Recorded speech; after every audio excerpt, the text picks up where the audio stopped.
know, your patience exceeds your good judgment. But thank you. Good evening. Ron, thank you for that introduction, pal. I really mean it. It makes a big difference. You know, Ben, it's good to see you, pal. How the hell you keep all your hair in there lost all mine?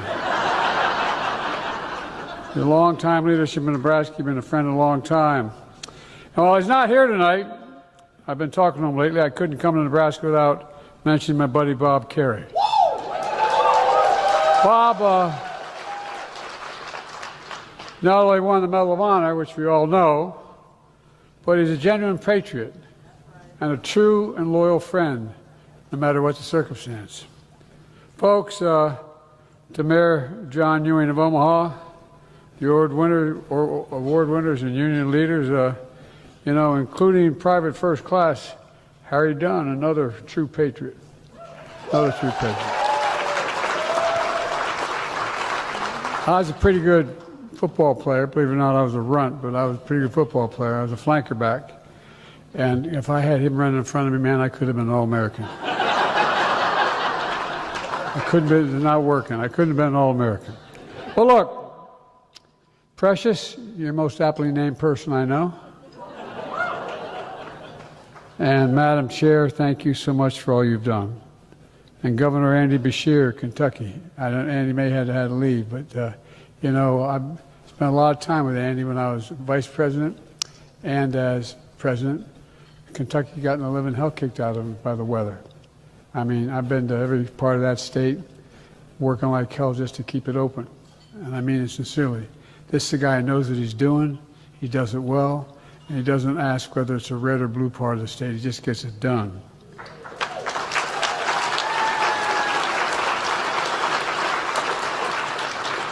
I tried to get a hold of Andy the other day because when I heard that airplane crash, we spent a lot of time talking these things, but a lot of people really devastated in Kentucky today as well. But he's always there. The Louisville airport and their families are really hurting right now.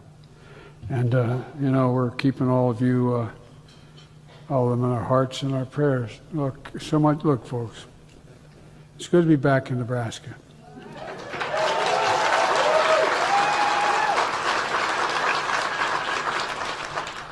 But now when I'm back in Nebraska, the Democratic Party's back. The Democratic Party's back. That's not hyperbole. Do you see the election results? Well, I want you to know, for the longest time, Delaware didn't have a national TV station. They had to rely on Philadelphia. And when that was happening, I liked it very much because I was voted the most popular person in New Jersey and Pennsylvania. You all think I'm kidding. I'm not. I keep reminding the governor of New Jersey, Gov, that Delaware owns the high water mark of the Delaware River on the New Jersey shore. Well, look, folks, the fact is that we had a great night in Virginia, New Jersey, Pennsylvania, California, New York City, Georgia, Mississippi, even in Mississippi.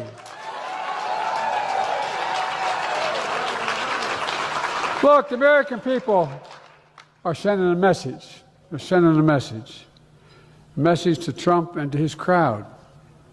And look, folks, I just want you to know, you work for us, Mr. President. We don't work for you.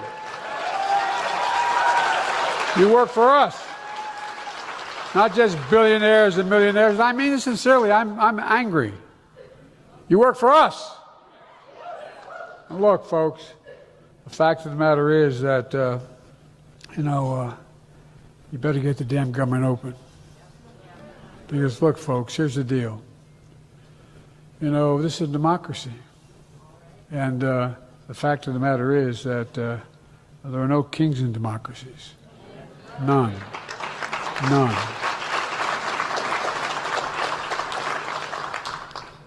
But you act in a way that embarrasses us as a nation, quite frankly. I spent most of my life in, I have the dubious distinction. I'm the youngest man ever elected in the history of America to the United States Senate. And I'm the oldest damn president.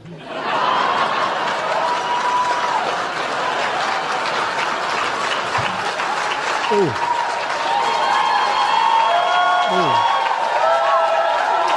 It's hard to say.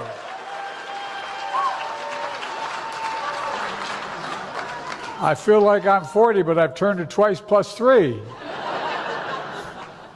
Look, folks, I want to begin by saying thank you, because I'll be forever grateful that you made me the 46th President of the United States of America.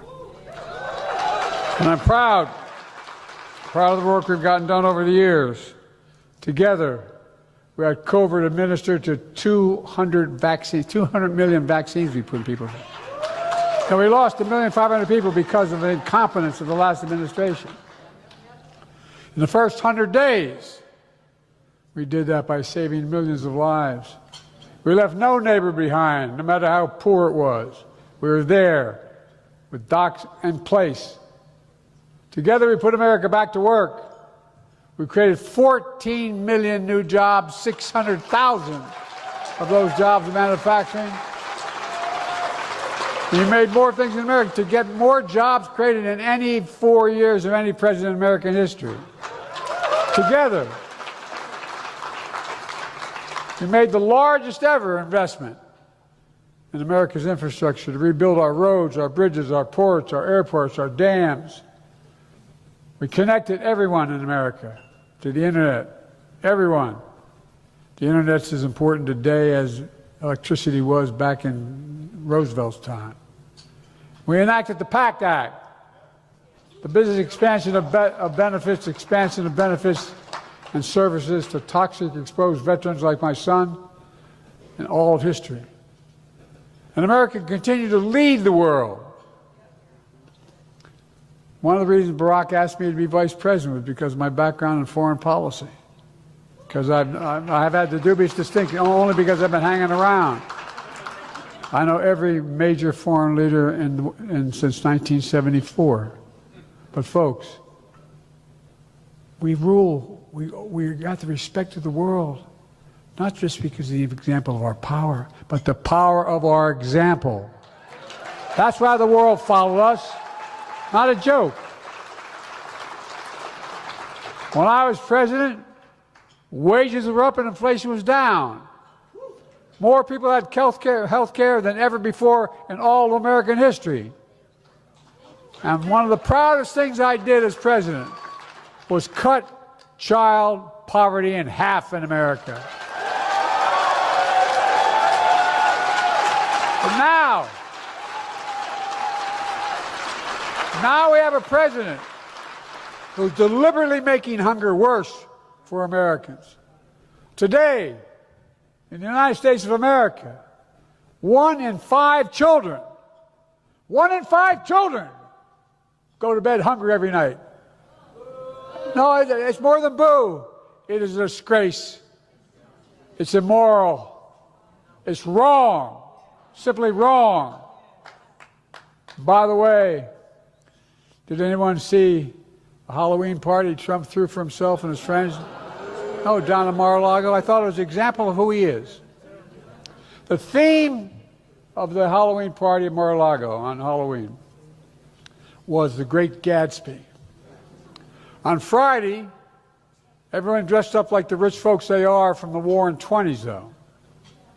And on Saturday, he cut assistance to 40 million food assistance to 40 million Americans. The next day, he holds his party for the world to see, make a fool of himself. And he cuts food assistance. You can't make this stuff up. Folks, when I left the president, I knew Trump was going to take a wrecking ball of the country. But I had no idea, I have to admit, I didn't know it was going to be an actual wrecking ball. Anyone see what he's done to the east wing of the People's House, the White House? It's a perfect symbol of his presidency. Trump is taking a wrecking ball not only to the People's House, but to the Constitution, to the rule of law, to our very democracy.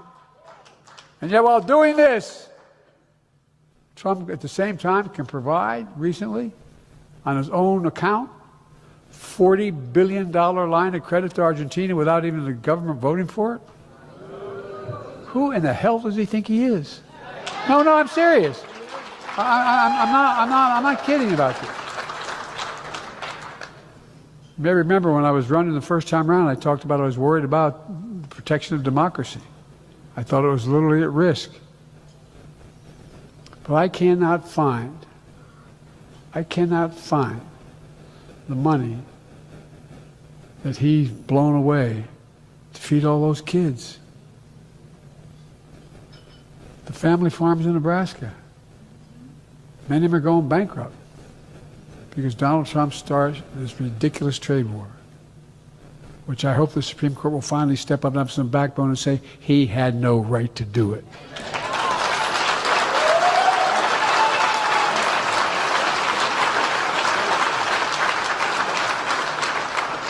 The Republicans refuse to say there's any problem at all. There's a lot of good folks. I know these folks. I hate to admit it. I was a United States Senator for 36 years. Longer than most of you are alive. But now, look, he now says we are, quote, in a golden age. Not only gold is stuff he's hanging on the mantle of what isn't it? Oh. But this, all kidding aside, does anyone feel like this is a golden age? No. But it is a golden age for the Trump family. Can you imagine? Has anyone noticed how much the Trump family has made while he's been president, put in their pocket? Reported $1.8 billion. Can you imagine if any other president in American history did that? Can you imagine what would happen? Because of the government shutdown, millions of families could soon be paying double what they pay for the basic health care they received under my administration. Here in Nebraska, if Trump gets his way, it's estimated that a 60-year-old couple could see their health care premium increase from $22,000 to by over $22,000 a year. That's not hyperbole. It's coming, folks. This is real. I know we say it. People go, that can't be true. Think about that. Additional $22,000 a year to get basic health insurance. And by the way, do you know how many government shutdowns we had when I was president? Zero, zilch, none. During my term, we expanded health care, increased Obamacare. We made cancer research a priority. And now Trump is cutting government funding for cancer research. Folks, I know what cancer research means. Cancer hits every family, hit my family hard, just as so many of yours. With the love of my life, my oldest son, the Attorney General of the state of Delaware, who should have been the president, not me, volunteered to go to Iraq for a year. He didn't have to. Came back with stage 4 glioblastoma because he lived near a burn pit, just like those guys did in 9/11. And he died. I remember him calling me aside. I shouldn't probably say this.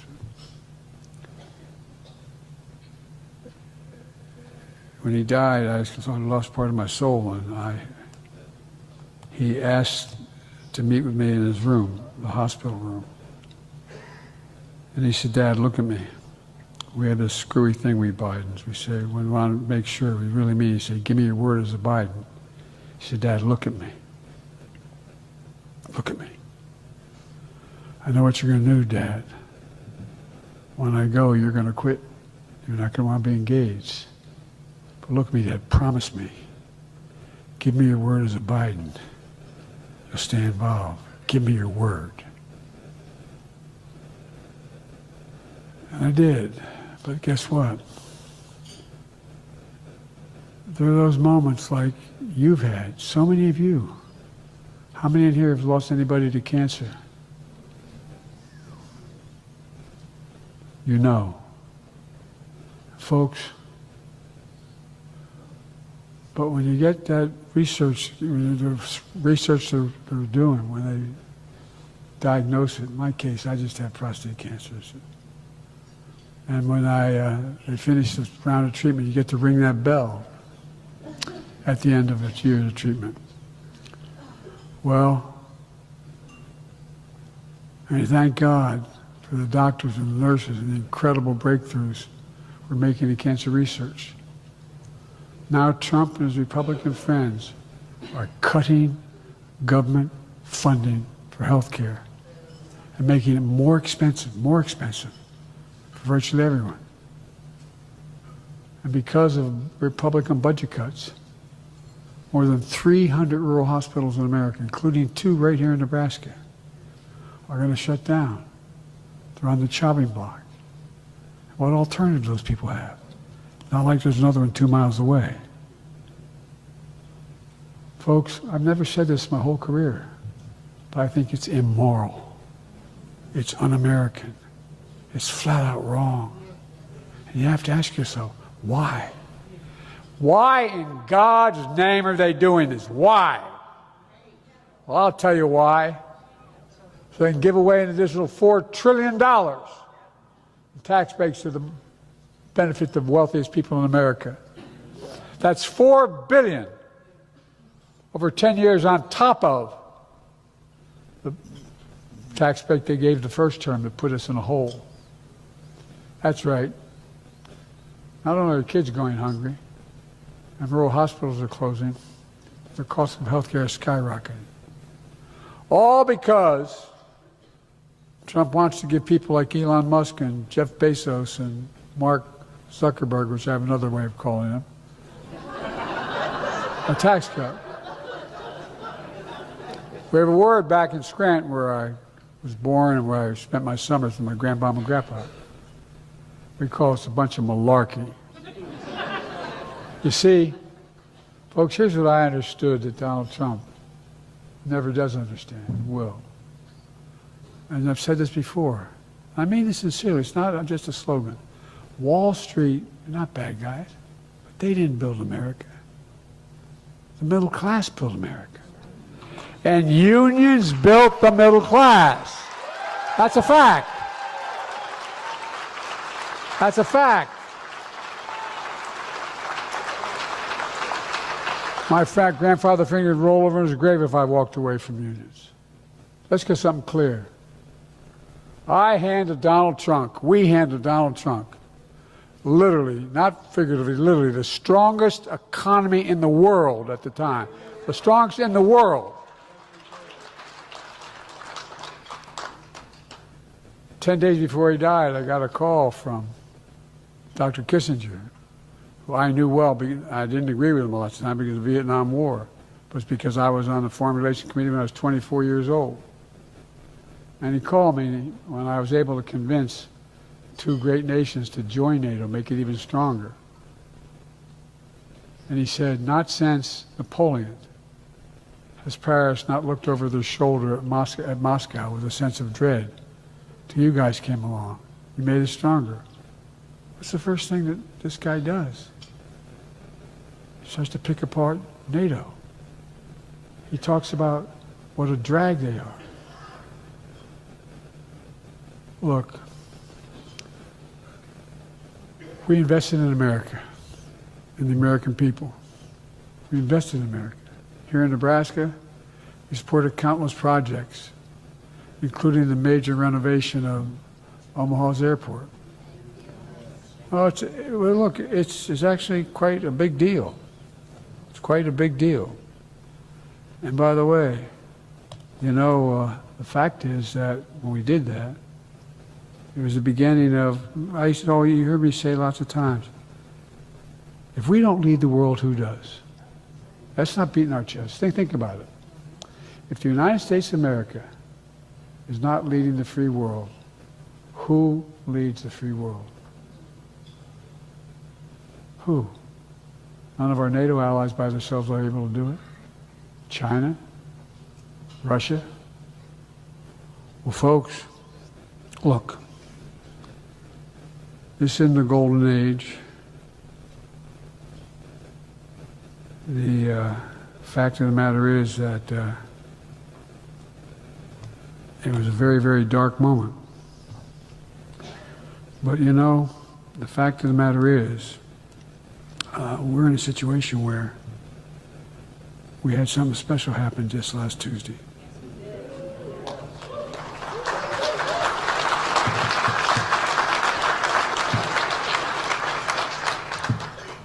The bottom line, when we were in office, we showed up for our neighbors, regardless of their politics, whether they were red states or blue states. My administration didn't reward some states and others based on how they voted. My administration didn't attack red states because I was president of the United States.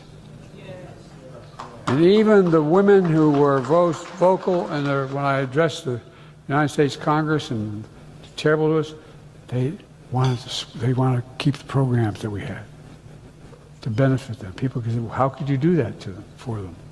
It wasn't for them. It's for the people of their states. And folks, you can't govern this nation by dividing the nation. When I was president, the biggest issue facing this nation was this: is democracy still America's sacred cause? Not a joke. Is it? I used to teach this in college. Is it? Well, let me tell you something.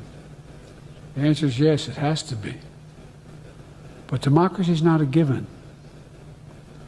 There's nothing guaranteed about democracy, even in America. We have to put in the work. We have to elect the leaders who believe in democracy, who stand up for it, who defend it, who protect it. But folks, this isn't just about the people we elect. Democracy is not a spectator sport. It needs active participants. It needs committed individuals. And it needs people who love this country. It needs all of you badly. It really does. We've never said we have a perfect union. We have never said that as an American. We've always said we're striving to create a more perfect union. Alexis de Tocqueville said, quote, "The greatness of America lies not in its being more enlightened than any other nation, but rather in her ability to repair her faults," end of quote. That's the uniqueness of America. That's what we have to do, repair our faults. And that's what we've begun to do again on Tuesday. We began to repair her faults. America has a special advantage, unique among nations. Well, every other nation on earth is founded on either religion or ethnicity or geography.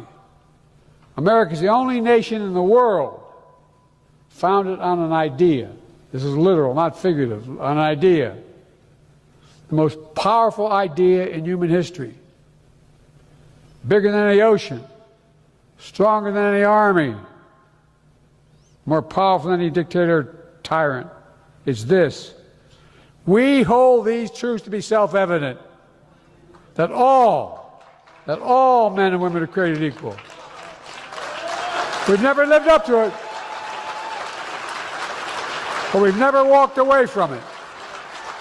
And folks, hear me say this: we're not going to walk away from it now.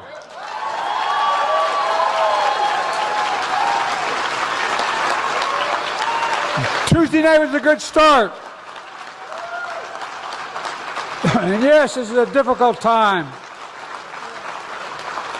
But we faced difficult times before. There's one thing I know about the American people.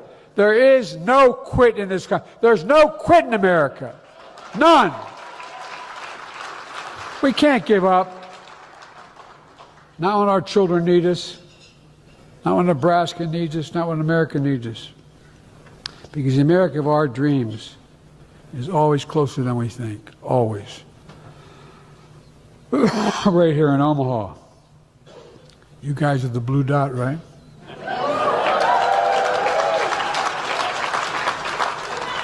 You know what it feels like to be outnumbered? But every election, you put up the yard signs, you organize the neighbors, you show up and vote, and you make your voices heard.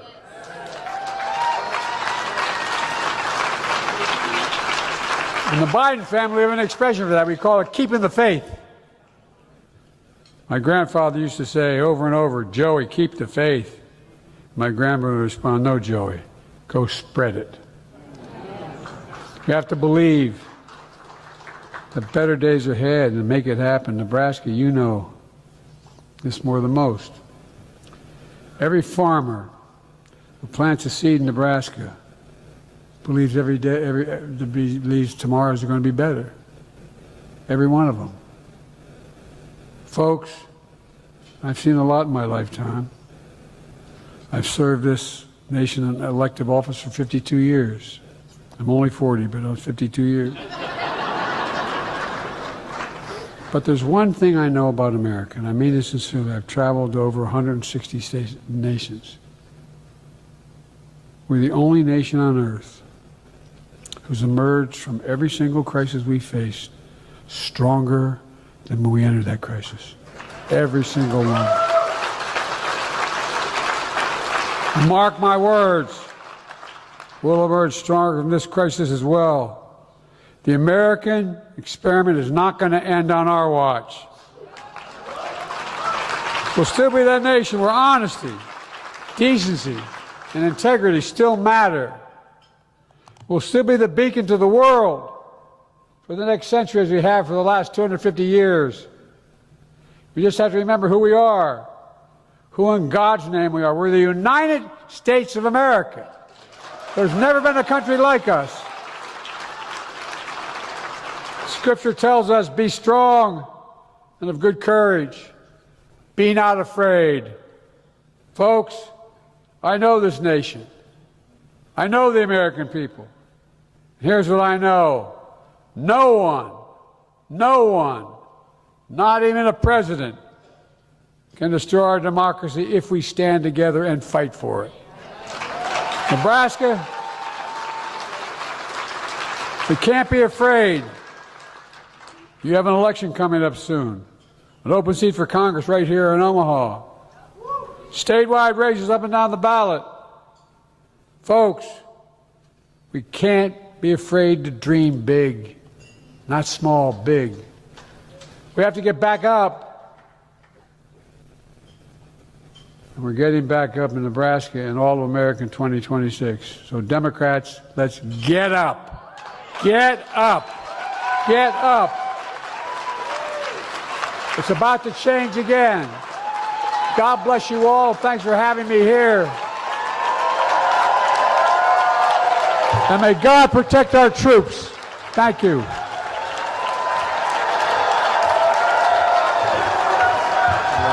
You're going to stay on stage. I am? Yeah. Oh, okay.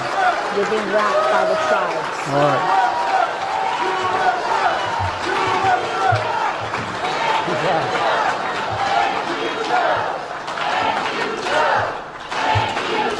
Thank you.